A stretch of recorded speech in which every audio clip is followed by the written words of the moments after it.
So, by the way, just as a side note, can you start to see why the adversary, the devil, would take great aim at Moses 1 if it were in the original biblical account for Moses, like we believe?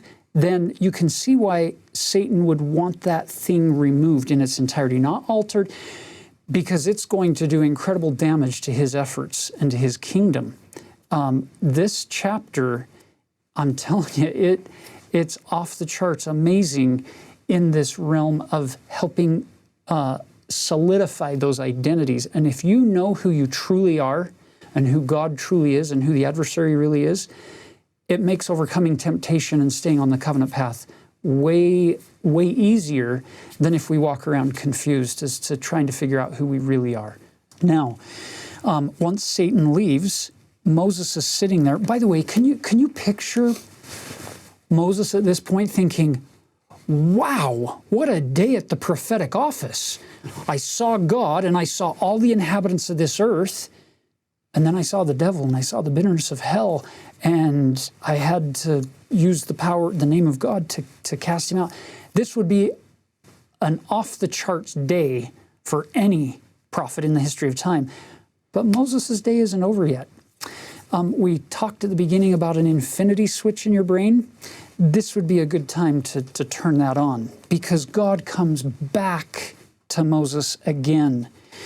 Verse 25, he was calling upon the name of God, and he beheld his glory again. And he heard a voice saying, Blessed art thou, Moses, for I, the Almighty, have chosen thee. And thou shalt be made stronger than many waters, for thou shalt obey thy command as if they shall obey thy command as if thou wert God. Now, I need to pause here for a second and come back to that notion we talked about a little earlier. Why did God allow Satan to come and so forcefully tempt Moses and question his identity and his existence and his value? Why did God allow that to happen, knowing this was going to be kind of a traumatic experience for Moses?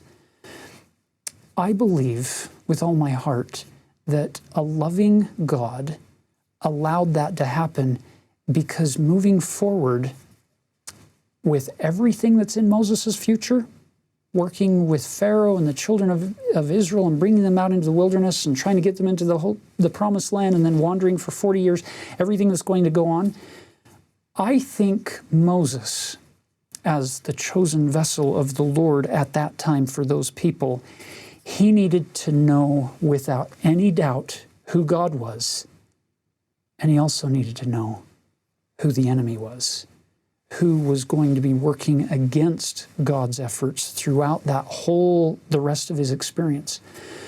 So if you're going through difficult times and trials and feel like God has forsaken you, if you're doing the best you can as a disciple, you're not perfect, none of us are, but if you're doing the best you can and bad things are still happening, instead of looking up in frustration saying, why are you letting this happen? Perhaps it might be more fruitful to say, Heavenly Father, help me know what I'm supposed to be learning from this about opposition and about trials and about exercising greater faith than I ever have before, so that as I move forward in life, I'm more fit for the kingdom.